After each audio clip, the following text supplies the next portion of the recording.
Goal bladder stones അല്ലെങ്കിൽ goal bladder polyp ഇതെന്താ സംഭവം?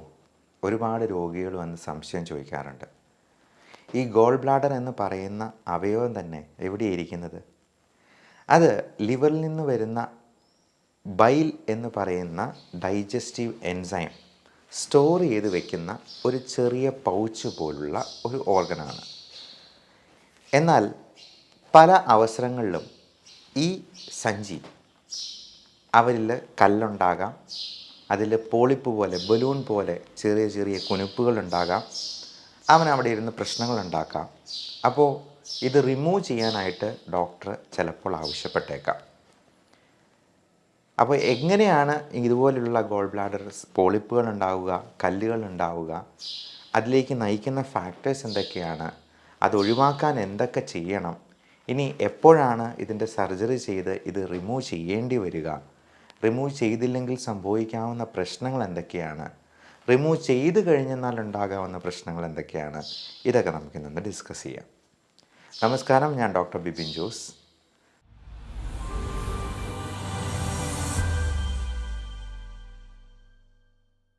Pulmo medical centre, Pala, Kanjirappally and Sultan Bathery. ഈ ഗോൾ ബ്ലാഡർ എന്ന് പറയുന്ന പിത്തസഞ്ചി വാസ്തവത്തിൽ നമ്മുടെ ശരീരത്തിലെ പല ഓർഗൻസിനും അത് ഇല്ലെങ്കിൽ പോലും വലിയ പ്രശ്നങ്ങളില്ലാണ്ട് മുമ്പോട്ട് പോകാനായിട്ട് പറ്റും. അതിന് മറ്റൊരു ഉദാഹരണമാണ് അപ്പൻഡിക്സ്. അപ്പൻഡിക്സ് എന്ന് പറയുന്നത് ഒരു വെസ്റ്റീജിയൽ ഓർഗനാണ് എന്ന് പറയും.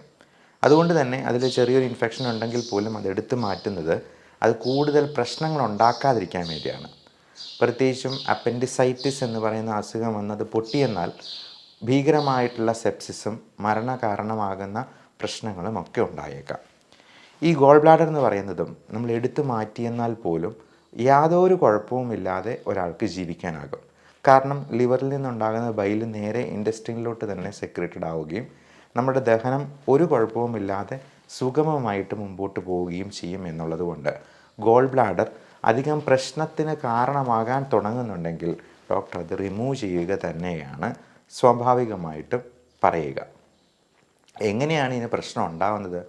അത് നമ്മുടെ ഭക്ഷണ കാര്യങ്ങളിലും നമ്മുടെ ലൈഫ് സ്റ്റൈലിലും ഉണ്ടാകുന്ന അപാകതകൾ നിമിത്തവും മറ്റ് ജനിതകമായിട്ടുള്ള കാര്യങ്ങൾ കൊണ്ടും അമിതവണ്ണം, ഒരേ നേരം ഇരിപ്പ് കൊണ്ടുള്ള ജോലി തുടങ്ങിയവയൊക്കെ തന്നെയാണ്. സാധാരണ വരുന്ന മെറ്റബോളിക് സിൻഡ്രോമിൽ പെടുന്ന എല്ലാ കാര്യങ്ങളും തന്നെ, എല്ലാ കാരണങ്ങളും തന്നെ ഈ ഗോൾ ബ്ലാഡർ സ്റ്റോൺസിലേക്കും പോളിപ്പിലേക്കും ഒക്കെ നയിക്കാം.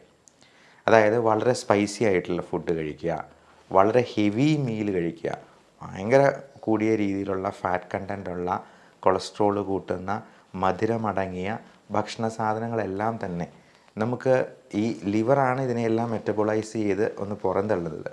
അപ്പോൾ കരളിന് ലോഡ് കൂട്ടുന്ന എന്തും അത് ഗോൾ ബ്ലാഡറിൻ്റെ സ്റ്റോൺസിലേക്കും ചിലപ്പോൾ വഴിതെളിച്ചേക്കാം.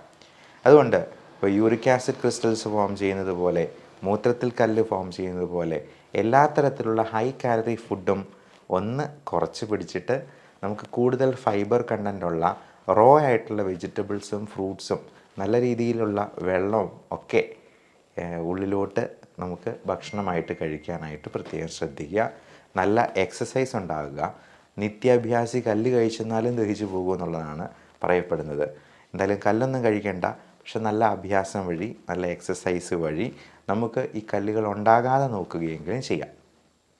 ഇനി ഇത് ഉണ്ടായിക്കഴിഞ്ഞെന്നാൽ എപ്പോഴാണ് ഇതിന് സർജറി വേണ്ടത്? ഇതിനകത്ത് കുറച്ച് കല്ലുകളുണ്ട് എന്ന് കരുതി ഉടനെ ഗോൾ ബ്ലാഡർ എടുത്ത് കളയേണ്ട കാര്യമുണ്ടോ? ഇല്ല. ഗോൾ ബ്ലാഡർ സ്റ്റോൺസ് ഉണ്ട്, അതിനോടൊപ്പം ഭയങ്കരമായിട്ടുള്ള ഉദര സംബന്ധമായ ലക്ഷണങ്ങൾ അല്ലെങ്കിൽ രോഗങ്ങൾ നമ്മളെ ബുദ്ധിമുട്ടിക്കുന്നുണ്ടെങ്കിൽ, ഉദാഹരണത്തിന് വയറുവേദന, ഭയങ്കരമായ വയറുവേദന, അത് എവിടെ തൊട്ടുന്നാലും വേദന ഉണ്ടാകും, ഭക്ഷണം കഴിച്ച് കഴിയുമ്പോഴത്തേക്കും വേദന ഉണ്ടാകും, അതിനോടൊപ്പം ഛർദി, ഓക്കാനം, ലൂസ് മോഷൻ, ചിലപ്പോൾ ഈ ഗ്യാസ്ട്രൈറ്റിസിൽ നിന്നുണ്ടാകുന്ന ചുമയാണ്, നീണ്ടു നിൽക്കുന്ന ചുമയിൽ നിന്നാണ് ഈ ഉദരസംബന്ധമായ പ്രശ്നങ്ങൾ എന്തെങ്കിലും ഉണ്ടോ എന്നുള്ളത് നമ്മളിങ്ങനെ ചുഴിഞ്ഞു നോക്കാൻ പോകുന്നത്. അപ്പോൾ ഈ ചുമയ്ക്ക് കാരണമായിട്ട് നമ്മൾ ശ്രദ്ധിക്കാത്ത പല സംഗതികളും ഉണ്ടാകും എന്നുള്ളതാണ് അതിൽ കൗതുകകരമായിട്ടുള്ള വസ്തുത. പ്രത്യേകിച്ചും calcium deficiency, vitamin D3 deficiency പോലും ചുമയുണ്ടാക്കുമെന്ന് എത്ര പേർക്കറിയാം? അതേപോലെ വയറ്റിൽ ഉള്ള അൾസറും അസിഡിറ്റി പ്രോബ്ലംസും ഗ്യാസ്ട്രൈറ്റിസും ഗേർഡ് എന്ന് പറയുന്ന ഗ്യാസ്ട്രോ ഈസോഫാജിയൽ റിഫ്ലക്സ് ഡിസീസ് എന്ന് പറയുന്ന അസുഖത്തിലേക്ക് തിരിക്കുകയും അത് തൊണ്ടയിൽ ഒരു കിരികിരിപ്പും തൊണ്ടയ്ക്ക് അസ്വസ്ഥത മൂലമുണ്ടാകുന്ന ചുമയുമായിട്ട് പ്രസൻറ്റ് ചെയ്യും എന്നുള്ളതും പലർക്കും അറിവുള്ളതല്ല. അപ്പോൾ ഇങ്ങനെയുള്ള ലക്ഷണങ്ങളിൽ നിന്ന് നമ്മൾ ഇതുപോലെ എന്തെങ്കിലും പ്രശ്നങ്ങൾ കണ്ടുപിടിക്കപ്പെടുകയാണെങ്കിൽ അത് മാറാതെ നിൽക്കുകയാണെങ്കിൽ, അപ്പോൾ ഈ ചുമ എന്ന് പറയുന്നത് വളരെ ഭീകരമായ രീതിയിൽ ചുമ വരാം.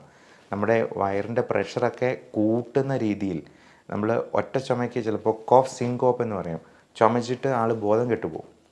അപ്പോൾ നമ്മുടെ ബ്രെയിനിലേക്കുള്ള ബ്ലഡ് സപ്ലൈ ഒക്കെ ഹിൻഡേർഡ് ആകുന്ന രീതിയിൽ, അല്ലെങ്കിൽ ഞരമ്പുകൾ പെട്ടെന്ന് പൊട്ടിപ്പോകുന്ന രീതിയിൽ വേണമെങ്കിലും ചുമയും, തല പറഞ്ഞു പോകുന്ന ചുമ എന്ന് ചിലർ പറയാറുണ്ടല്ലോ.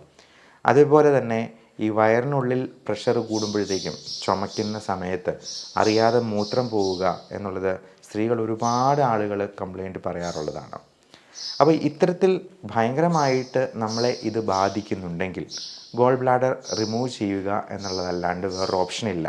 അല്ലെങ്കിൽ ഈ സിംറ്റംസ് അടിക്കടി നമ്മളെ ബുദ്ധിമുട്ടിച്ചു കൊണ്ടേയിരിക്കും. ഇപ്പോൾ കൊളിസിസ്റ്റക്ടമി എന്ന ഓപ്പറേഷൻ അത് ലാപ്രോസ്കോപ്പിക്കായിട്ട് ഒരു 3/4 മണിക്കൂർ കൊണ്ട് തന്നെ സർജറി എല്ലാം കഴിഞ്ഞ് നമുക്ക് വെളിയിൽ വരാവുന്നതാണ്. അതിൽ വലിയ വേദനകളില്ല. കാര്യം ഇത് കീ ഹോൾ സർജറി ആയതുകൊണ്ട് തന്നെ വളരെ ഏതൊരു നല്ല സെൻറ്ററിലും എക്സ്പീരിയൻസ്ഡ് ആയിട്ടുള്ളൊരു സർജൻ അതൊരു വലിയ ബുദ്ധിമുട്ടേറിയ ഓപ്പറേഷനൊന്നുമല്ല, ഒരുപാട് ചിലവുണ്ടാകുന്ന സർജറിയല്ല. അത് ചെയ്തതിന് ശേഷം നമുക്ക് നമ്മുടെ ലൈഫ് സ്റ്റൈൽ മോഡിഫിക്കേഷൻ വഴി ഈ പറഞ്ഞ പ്രശ്നങ്ങളെല്ലാം നമുക്ക് പരിഹരിക്കാവുന്നതാണ്. എന്നാൽ ചില അവസരങ്ങളിൽ ഈ പറഞ്ഞ പോളിപ്സും കാര്യങ്ങളുമൊക്കെ ഒരു സൈസിന് മുകളിലായെന്നാൽ, പ്രത്യേകിച്ച് ഒരു 9-10 മില്ലിമീറ്ററിനൊക്കെ സൈസ് കൂടുതലായിട്ടുള്ള മൾട്ടിപ്പിൾ പോളിപ്സ് ഗോൾ ബ്ലാഡറിലുണ്ട് എങ്കിൽ അത് മലിഗ്നൻസി ആണോ, അതായത് ക്യാൻസറിലോട്ട് നീങ്ങുന്നുണ്ടോ എന്നുള്ളത് ബയോപ്സി ചെയ്ത് പരിശോധിക്കേണ്ടതുണ്ട്. കാര്യം ഇങ്ങനെയുള്ള പോളിപ്സൊക്കെ ചിലപ്പോൾ അത് പ്രശ്നങ്ങൾ ഉണ്ടാക്കാൻ സാധ്യതയുണ്ട്.